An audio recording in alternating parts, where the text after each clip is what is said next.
So in today's video, we're going to do a little something different, and I want your help. And I'm going to get to that in a minute. Today I want to talk a little bit about kits. And before I get too deep, you're going to see that I don't ever really like you to use the word kit. And I know that we all talk about it. We all talk about, I use this kit and I use that kit. To me, when you start to tell people and you talk about our hobby and our art and our craft, and you use the word kit, it gives them an impression that all you're doing is doing some assembly. So through this entire video, you're going to see that I refer to it as a component set. I don't talk a lot about marketing and sales, but you know what? If there is one little tip that you get out of this video, is when you start to talk to customers out there and your friends and your family and colleagues and things like that that you sell your work to, start to refer to it as a component set.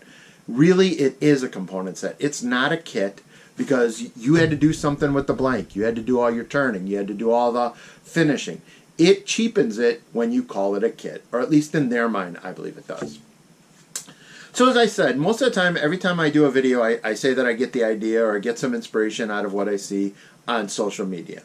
I'm not the hugest social media guy, but I do watch all the stuff that's going on there. And one of the things that just completely drives me nuts is when people say, who sells the cheapest kits? Really, that's not what we want. I'm going to pop up a little bit of a slide here, and I'm going to give you a little bit of an idea of why price on the kit shouldn't really impact things. So as you can see here, the lathe, we're probably going to spend around $2,000 on the lathe, if not more. The turning tools, over the course of our lifetime, we've probably collected about $1,000 in turning tools. The mandrel, $20, $30, centers, chocks, other miscellaneous stuff, $100. The blank can cost us anywhere from, a couple dollars on a wood blank to, $30, $40 on something that's really a beautiful, well-made, handmade blank. The drill bit, $10. So we do have some investment in there, miscellaneous stuff that's going on there. We've got about $3,500 invested in our hobby, and that's just the amount of money that we're willing to tell our spouse that we invested in the hobby or in the art, not telling them everything else that you have invested in it. So the difference between a cheap kit and a really nice kit is not going to break the bank. The worst thing that you want is to put that recipient of the pen that you either gave it to or worse, sold it to, and put them in the awkward situation that something happened to it, that the transmission got messed up in it, or even worse, that the plating had damage to it. You gave it to them and they've made an investment in it, or it's a keepsake for them. Why risk that you're going to have an issue with that kit somewhere along the way and really invest not in a kit, but in a much higher end component set? And really the difference is a few dollars on some of the lower end component sets. And you're going to just see, as I take a look at what's going on, you're going to see that you can really just change the appearance and the way that someone looks at the pen when it's done. So in the next few minutes, I'm going to walk you through some of my favorite component sets, and we're going to take a look at some of the ways that, some of the issues you might have with it, some of the challenges you might have with it.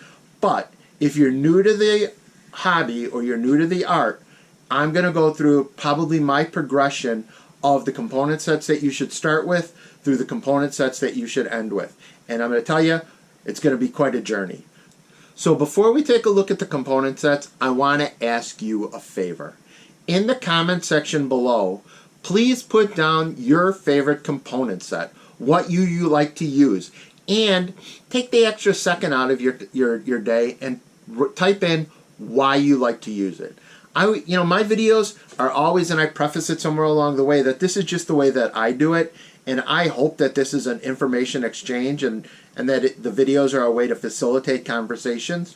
So do that in the bottom. Facilitate the conversation, go in there, give me an idea what your favorite component set is and why you like it. So now I decided to throw in a few different PowerPoints. So let's get into the demo. And let's actually take a look at some of the PowerPoint and some of the conversations that I've got. So let's start out talking about component sets and the different kind of platings that are available to us as pen makers.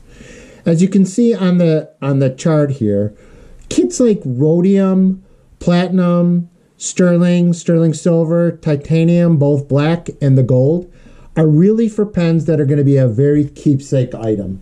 The finish on that is going to last forever. That's not to say that without proper care, the other finishes are inferior. They're not.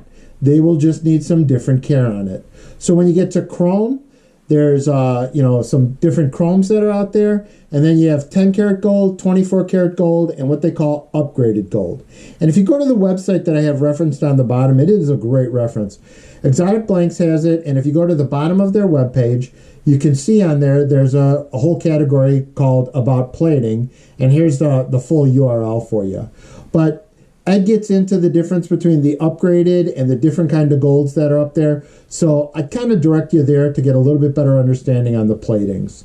And then when you get down to the satins and the antiques, I'm not to say that they're a bad plating. By no means are they a bad plating. They're a very good plating. It's just that you'll have to understand that there is a little bit more limitation on it compared to rhodium, platinum, and some of the very high-end stuff. So now let's take a look at kits, and let's start out with what I call or commonly referred to as the Sierra series, and that's anything in the 27/64 drill bit single tube, typically called Sierra. This one is called the Diamond Knurl. It's my favorite, and I'll get into the reasons why in a minute. But you also have the Wall Street, the Gatsby. I think it's also called the Manhattan. If you're looking for something with a little bit more thickness to it, so you can do some sort of embedding or something like that, this is the Sierra Vista. They also have the Wall Street 3, which is another good one, so that if you wanted to do any kind of embedded object or have a little bit more girth around the bushing, you're going to be able to do this one. This is the one that I advocate most people start with. So if you're new to pen turning and you're just watching this video, this is the kit that you want to start with. And here's a couple reasons why. It's a single barrel pen. And what do I mean by that? Well, if you take a look at it, you can see here, I only have one barrel. So when I'm going to do things, I don't have to worry about my grain lining up. I don't have to worry about making sure that I drill down the center of it so that I don't get any kind of misalignment with the grain. It's all going to be set up, and it's going to all be on one barrel. But that's not to say you shouldn't make sure that you keep the barrel lined up and that you aren't precise. It's just going to give you a little bit more flexibility on it. So let's take a look at it as I open this one up. So these feature a real nice Parker style refill, and as you can see here, they basically all kind of work the same. If I unscrew it here, here's my Parker style refill, and I've brought this up on a different video. So you can see here, there actually is a way to put the spring on there so that it always holds on there. But all you're going to do is you're going to put this in, and then you're going to take your transmission, you're going to put the transmission over it, screw it in, and then test it. And you can see here they always come with that little bit of wax that are on there. But I'm going to test it. Why am I testing it, and why is it important to test? I'd say one of the biggest or most common things that I see on social media will people say that, I've got this, I just did a Sierra type pen and it's hard to turn. And people give you a lot of, different advice as to why it's hard to turn. To me, the most common example of why it's hard to turn is debris. And that I've got something in the tube and I've got a little bit of debris. So if I open this one up, you can see here it's clean on the inside. But if I have debris or any kind of thing down here that's causing this to rub differently on the fitting when it's here, or if I have debris up here and it's causing the top here to compress, that's when I'm going to have a challenge. So if you can take your pen apart and you can go like this and make sure that you got your fitting, your pen is moving in and out with no problem at all, then you know that it's something wrong with your blank. And what I'm going to tell you is just simply take a rat file, which is the round file, and work it in and out of the blank. The reason I prefer the Diamond Knurl is a couple things. I like this little bit of extra detail in here. I think the finishes on these things are just gorgeous. And so, it gives me a little bit more flexibility. It also, the cap, when you put this together and you're moving the cap on here and you're pressing this on, it gives you a little bit of flexibility as to where you're going to put the clip on the back, so that, you know, it kind of becomes adjustable. The other thing is, and this is with most of these kind of pen kits in the Sierra series, you have a little bit of flexibility. So if that tube is just a little bit too long, like this, you can see here, this still engages and the pen is still be able to open and close on there. So it's a great starter kit, and, you know, in the long run, it's a great kit just in general. You're going to love being able to use that kit. So the next one that I advocate is, if you're new to pen turning and you want to move up and you want to do a 2-barrel pen, it's what they call the cigar pen. And this is it. Now, the cigar pen brings you into that 2-barrel world. And why is it important in the cigar pen? Is if you look at it, these barrels actually act independently. And I'll get to that in a split second. So when I'm turning this, I also start to turn and I start to do a little bit of a shape. So when I was doing the Sierra series, it's a straight pen. But you can see here, I've got a little bit of shape going on in here. And it's, you know, I'm getting a little bit of out and then taper. And then the top, I go straight and then I taper in. So it gives you a little bit more flexibility so that you can do something that's a little bit different. Now, the other thing is, as I said, it is 2 barrels. And it's 2 independent barrels. And I mentioned that because if I take this apart and I put it back together, when I want it to line up, I can simply then get it to where I want it, and then I can move it just a hair more, and then I can have it either lined up perfectly when it's opened or perfectly when it's closed. It doesn't matter to me. I have that advantage. So, you know, it's once again a nice, easy pen to start with, and it's a nice, easy one to actually do the turning on, and it introduces tapering. So one of the things that I see people have a problem with this kit in specifics is that they'll have the lower barrel will be trimmed just a little bit short. And what it's going to do is it's going to leave the nib hanging out just a little like that. And I'll see people on social media telling you, well, you know what you do? There's a quick fix to it. What you do is you take this apart, you take the refill out, you take the little black part off here, and you sand it down. And then you put it back together, and then when you assemble it, the refill is a little bit smaller, and that you're not going to have any kind of problems. And I agree 100%. You're not going to have any problems until the person that you gave it to or purchased from, or that purchased it from you, goes to try and get a refill for this one. They're going to get the standard Parker style refill, and then it's not going to fit and it's going to go off.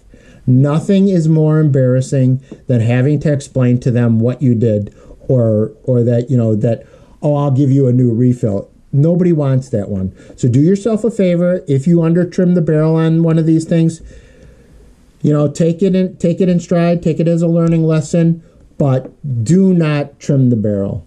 The other thing that the cigar kit starts to give you is, you can see here, you can start to get customization in the component sets, right?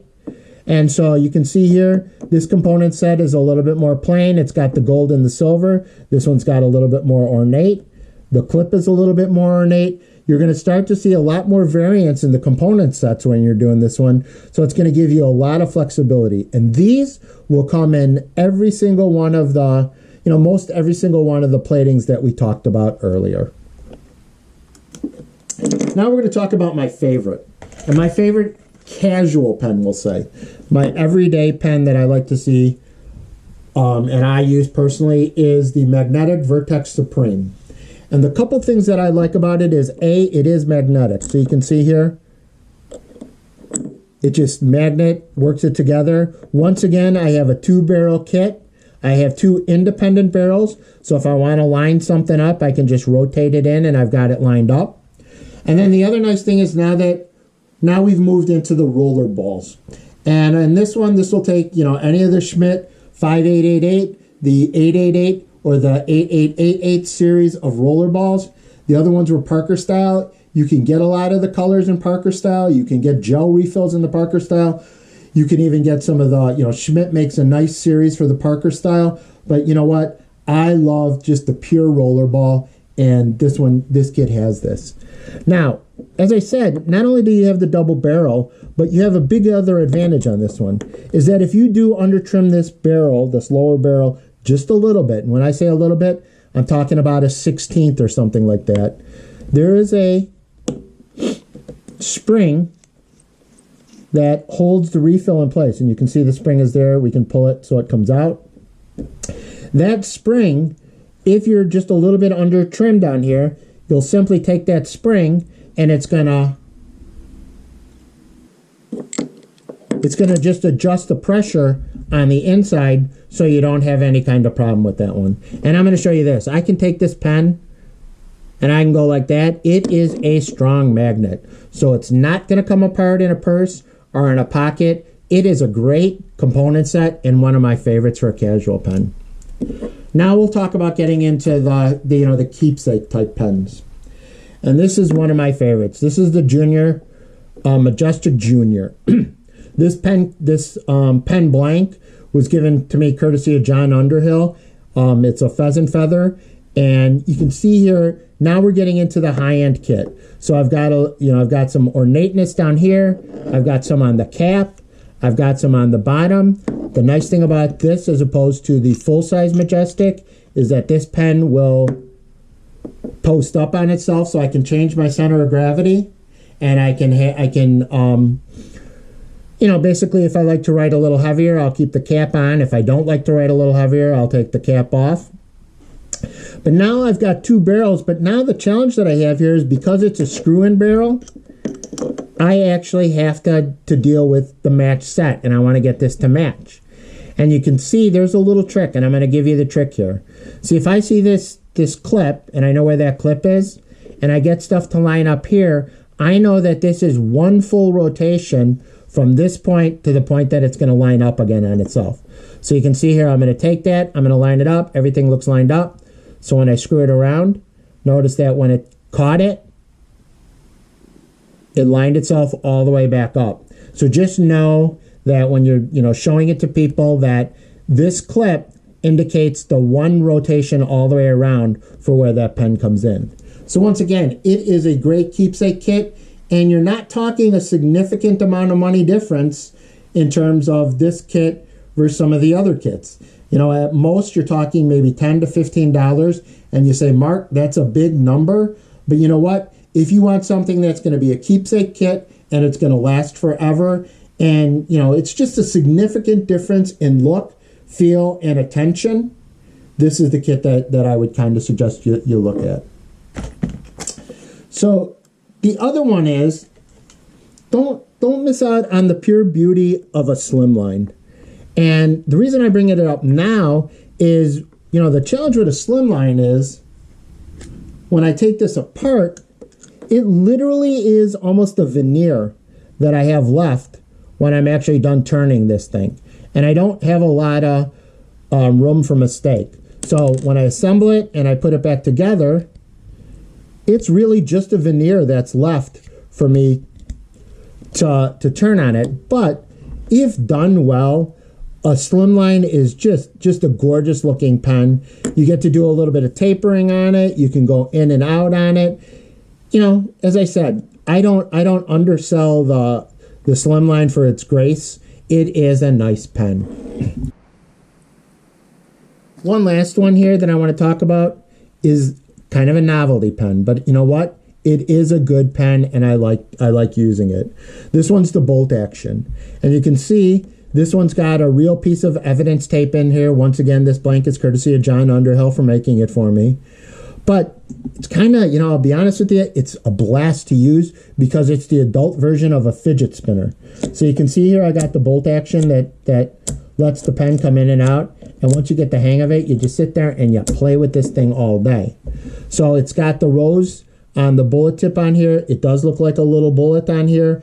It's got the shotgun over here for doing the clip on there. It is a nice pen. You can make your blank out of, this one is police related. You can do deer antler is real popular. I've done moose antler. I've done caribou antler when I went up to Alaska.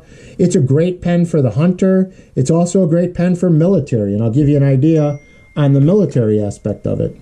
This one is the same basic pen. This one doesn't have the bolt action on it. Once again, John did this blank for me. But you can see here, this has got an Army button on it, and it's done with Army camouflage on the bottom of it. So once again, it is a novelty kit. I don't do as much on the novelty kits, and we can talk about that at some other point. But really, these are two that you want to keep in your arsenal and to make sure that you have, and that it's just a fun kit, and it gets to a lot of people that are out there. So with that, let's get back to the rest of this session. So I hope you enjoyed this video. What I ask is what I ask all the time. If you like the video, give me a thumbs up, subscribe to the channel. The other thing that I'd like to ask you to do is, if you've got an idea for a topic or something else you'd like to see covered, put it down in the bottom in the comment section. I reply to all the comments. My last two videos before this were results of people asking me to take a look at some different things, and I've tried. Once again, these are always just my way of doing things, and I hope that the comment section acts as a way to facilitate communications between all of us. With that, I thank you for watching. I really appreciate it. Have a great day.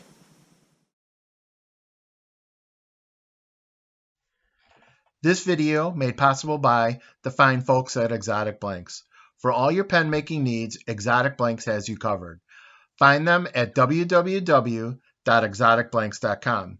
And also by Pen Makers International, the educational source for pen making.